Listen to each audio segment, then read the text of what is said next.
The love of inventing never dies. These immortal words from Carl Benz have echoed on over the last 125 years, as Mercedes-Benz has conjured up one technical innovation after the next. And now, the third generation of its high-end M-Class SUV sees the Stuttgart-based carmaker presenting yet another model that packs as many of those cutting-edge features as possible into one vehicle.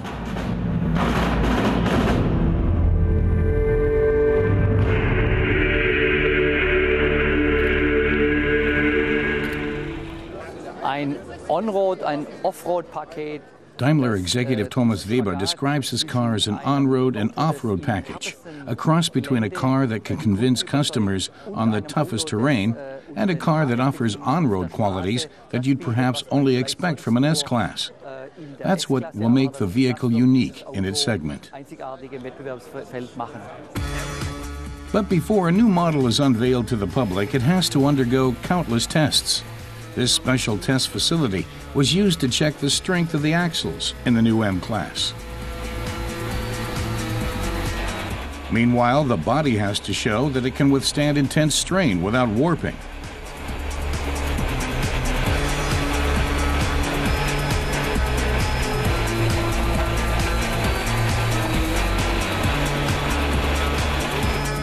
Once all these tests and trials have been successfully passed, it's off into the real world. And not just any part of the real world, but off to the African desert. Here, the engineers can both check out a car's off-road abilities and see how it performs when subject to high temperatures and significant temperature differences. One thing is certain for the developers: if a vehicle can make it here, it can make it anywhere. The testing involves everything from stony terrain to soft, shifting sands.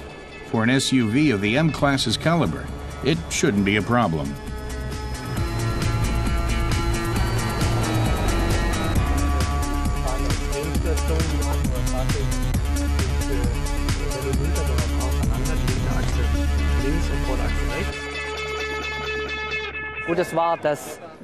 Of course, it was important to make the M-Class's engine outstanding on the fuel economy front.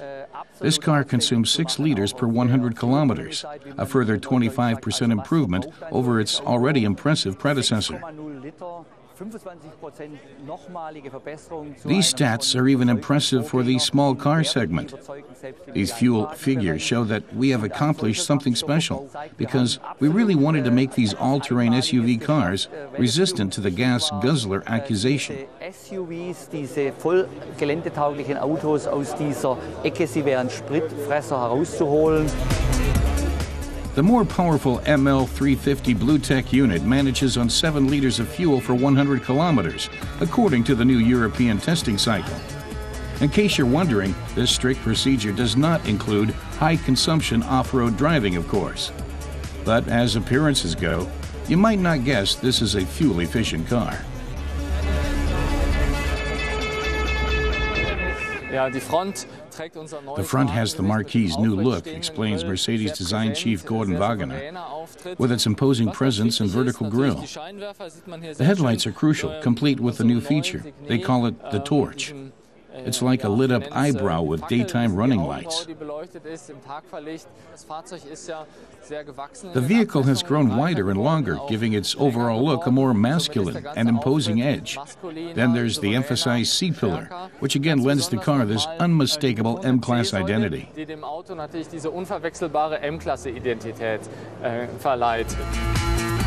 Mercedes is clearly happy with the results.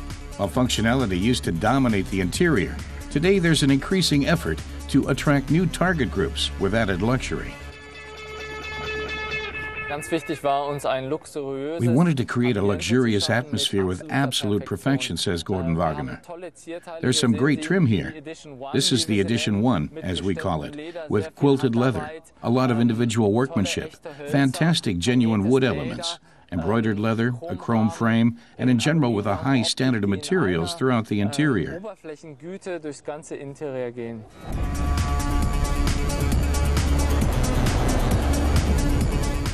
Previous editions have sold over 1.2 million units over the last 14 years. The new generation is bigger, more luxurious, and more fuel efficient. It seems like a born winner, except the all-important price has yet to be revealed. The new M-Class is set to arrive at dealer showrooms this fall.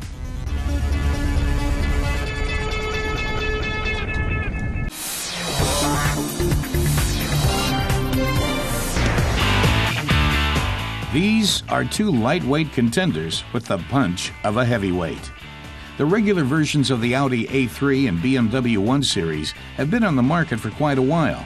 So now the two car makers have sent their popular Golf-class models off to pump some iron. And the respective workouts have paid off, as is clear once you lay your eyes on the BMW's 1 Series M Coupe and the Audi RS3.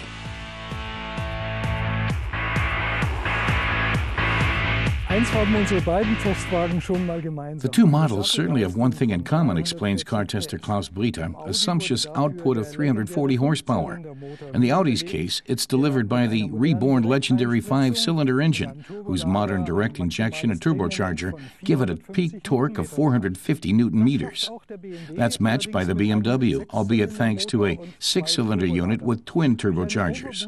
An overboost function can be activated to raise the torque by a further 50 Newton-meters.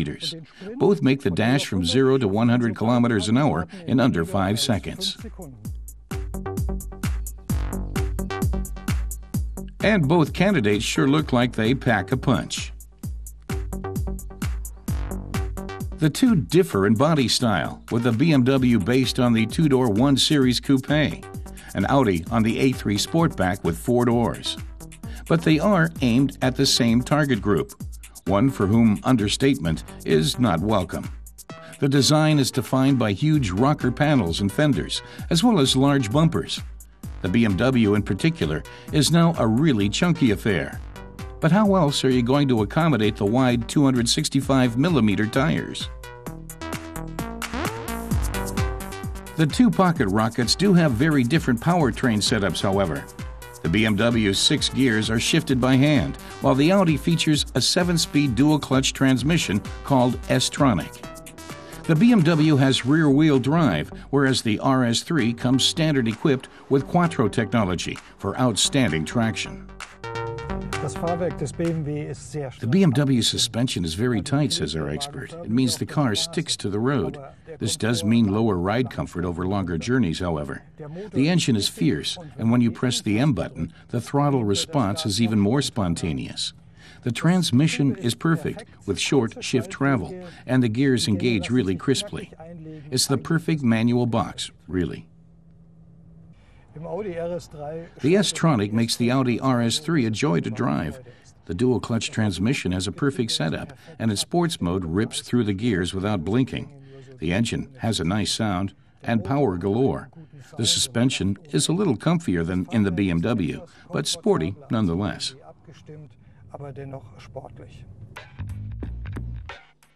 And both models' sporting credentials are on show inside as well. Our Audi RS3 comes with optional bucket seats that make driving a truly gripping experience, although that does compromise their practical use. Otherwise, the RS3's cabin is like that in the normal edition. The difference to the regular version is more obvious with the BMW 1 Series M Coupe. The trim has been replaced with Alcantara lining with orange contrast stitching. Leather is standard in both models. The Audi's interior is more spacious, but moving back to cargo capacity, the BMW's 325 liters are more convenient than the Audi's 275.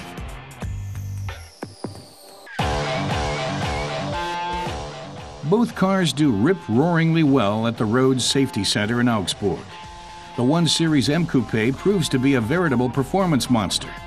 Perfect road holding, solid brakes, and awesome power on the rear axle. It offers thrills galore.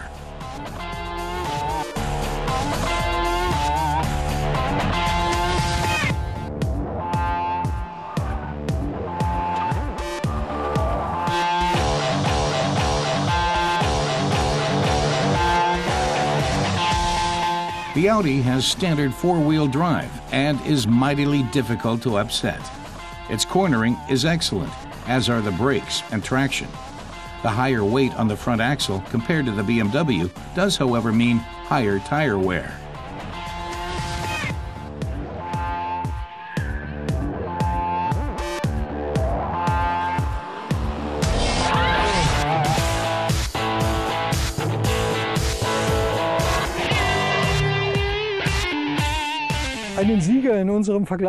Klaus found it really difficult to pick a winner here. Both cars ooze power and are a lot of fun to drive. The Audi has slightly more space and is a little more fuel efficient, so it is perhaps the better suited for everyday use. The BMW is a perfect driving machine that rewards skillful driving. The 600 euros extra compared to the Audi RS3's price tag are barely relevant, given that the latter itself costs just under 50,000 euros.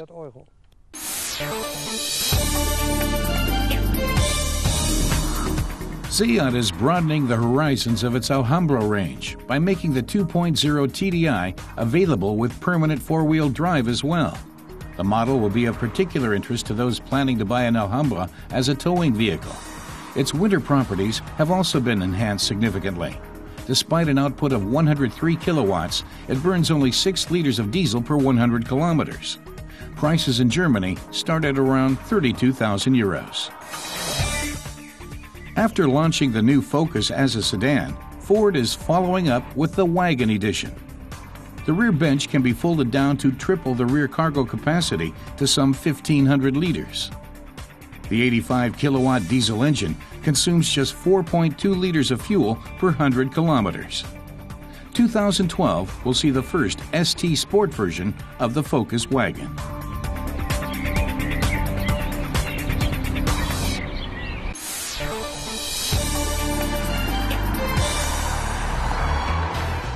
More than 15 million Volkswagen Passats have been sold so far, making it one of the world's most successful automobiles. It's been rolling off the assembly line since 1973 and is now in its 7th generation. In Germany, the variant station wagon is very popular and is a real workhorse in company fleets and for families. We begin our review of the latest generation by taking a look under the hood. The Passat wagon has a bivalent setup, just like the Caddy and Touran models. The eco-fuel concept runs on natural gas. The gasoline in the second tank is intended as a reserve. When burning natural gas, the CO2 emissions are 23% lower, but the performance of each system is identical. More on that later. VW offers 3 different configurations to satisfy everyone's taste. The most expensive version comes with chrome trim on the front, sides, and rear, which add elegance. The carmaker wants the Passat to possess the flair of a luxury car, along with its bigger sibling, the Phaeton. The latest generation offers many safety features that are familiar from other models. For the first time, the Passat offers a fatigue detection function, which is especially useful for long journeys. And making its VW debut is the automatic city emergency function. It's designed to prevent rear-end collisions at low speeds.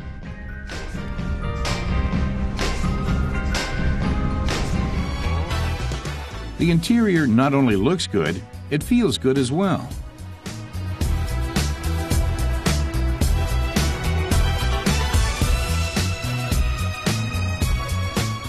The bivalent model is equipped with a 6-speed or a 7-speed double-clutch transmission.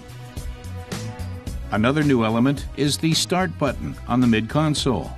Until now, the key had to be inserted in the instrument panel.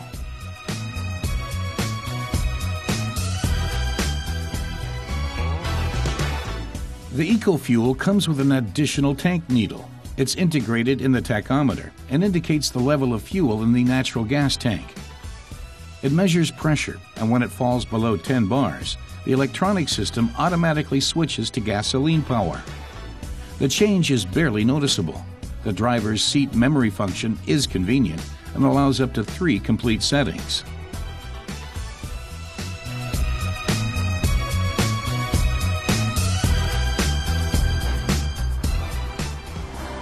Since natural gas is less expensive, the EcoFuel Passat is not only more eco-friendly, but also more economical. But that doesn't mean a drop in performance. Natural gas-powered vehicles have had a reputation of packing less punch than their conventional counterparts. The eco-fuel is agile and generates 110 kilowatts of power, allowing the car to accelerate from 0 to 100 in 9.9 seconds using either fuel type. The variant has long been known for its ability to accommodate a lot of cargo. With the rear seats folded away, it offers 1,700 liters of cargo capacity. But even with the seats up, it offers an impressive amount of stowage space.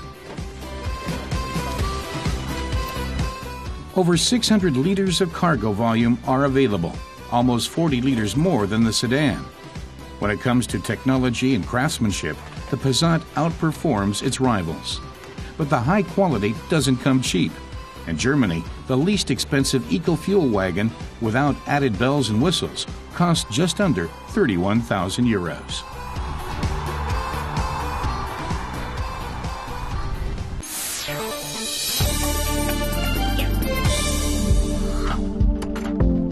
Modern bicycle racks have to be quite rugged to transport bikes safely. Some allow an additional 30 kilos per bicycle, making them practical for trendy electric bikes and pedelecs. The German automobile club ADAC put 14 different roof and rear bicycle racks to the test. The group checked how they reacted during emergency braking and evasive action, ease of operation, as well as safety and endurance. Roof racks and bikes are not easy to mount, and 2 people were needed to get the job done properly. There were also some other disadvantages. ADAC's Andreas Rickling says that one of the disadvantages is the higher air resistance than with rear racks. That increases fuel consumption considerably.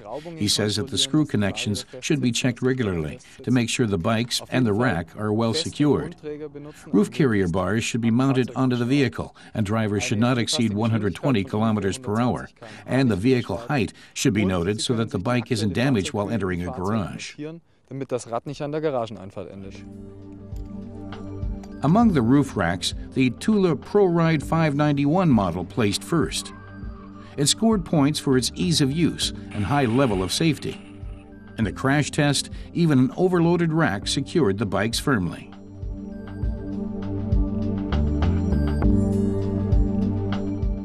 Bringing up the rear was the Mont Blanc Discovery. In the crash test, the straps were torn, turning the bike into a projectile. The same rack failed the test 2 years ago. Despite ample time to fix the flaw, the manufacturer failed to do so.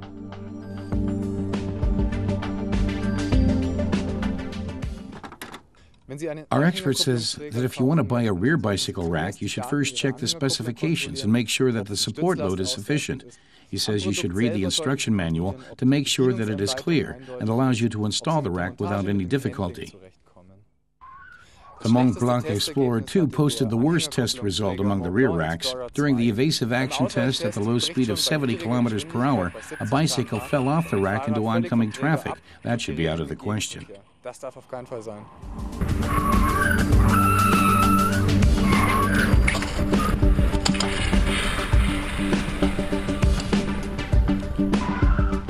The test winner, the Thule Euroway G2, impressed both on the road and with its ease of installation.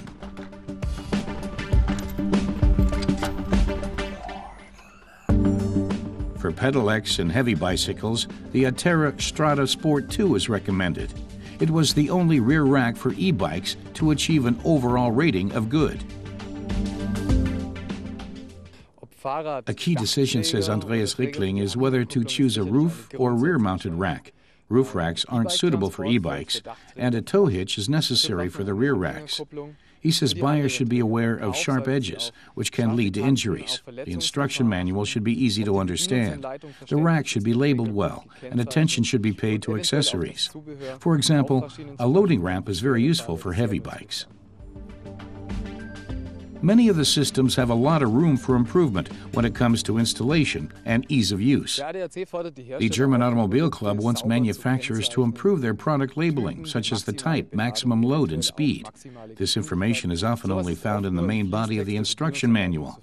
He says it should be on the product. Plus, instructions must be crystal clear to avoid confusion and people installing the lights incorrectly. One thing is clear, the rear-mounted racks are safer than the roof racks.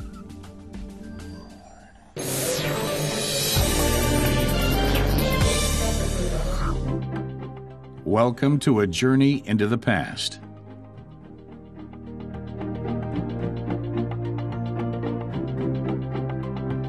By land, water, and air.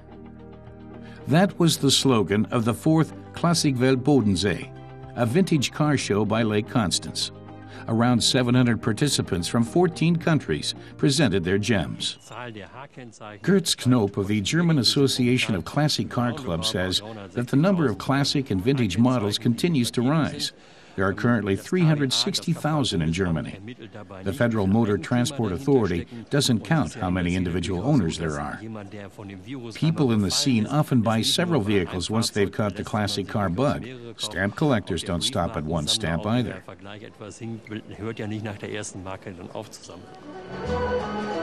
These bright red Jaguars are identical. The E-Type is celebrating a special anniversary this year. It's been on the road for half a century. The model currently fetches up to 120,000 euros.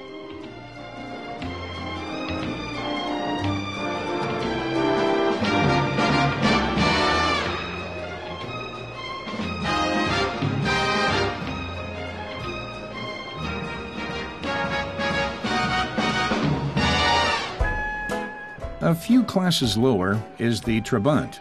Well-preserved models attract just as many fans as the Jaguar. Whether it be from 1963 or a station wagon that's 20 years younger, the Trabant has secured a firm place in German automotive history.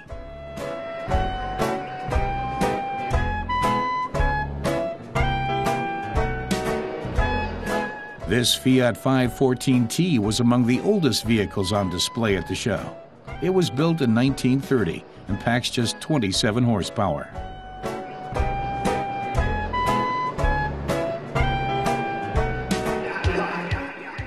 Christoph Burkhardt is very proud of his classic car, a Ford Capri John Player Special from 1975, inspired by the Lotus Formula One racing car colors. The black bumpers, the gold wheels, side stripes, and insignias are all original. Only 1,000 were produced, and currently only 9 are registered in Europe.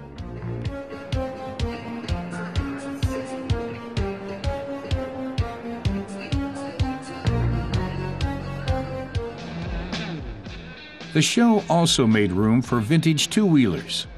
This Harley-Davidson racer was built in 1929. The motorcycle belonged to the racer Paul Virus, who claimed over 100 victories on it.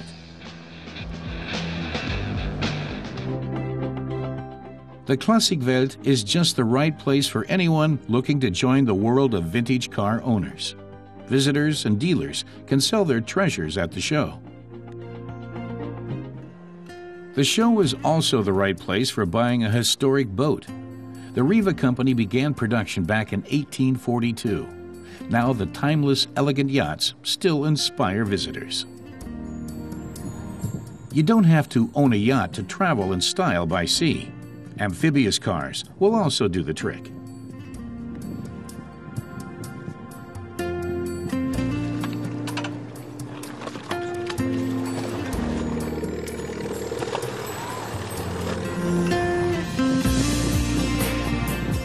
They look a little like pedal boats, but an excursion in this open-top vehicle is much more comfortable.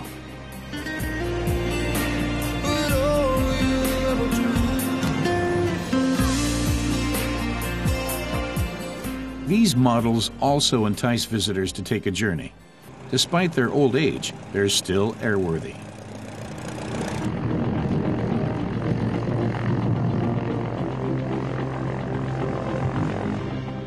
The Douglas DC-6 is a real eye-catcher. In the 1940s and 50s, it was the first aircraft capable of flying non-stop across the Atlantic. And this one has a unique story behind it. Pilot Raimund Riedmann says it was the second to last DC-6 delivered. It went to Yugoslavia and was used as a government plane by Marshal Tito. In the 50s, he used it to fly all over the world. A few aircraft of this type are still being used as cargo planes in Alaska. Klassik Weltbodensee is rich in history, and each vehicle in the show has an interesting story to tell.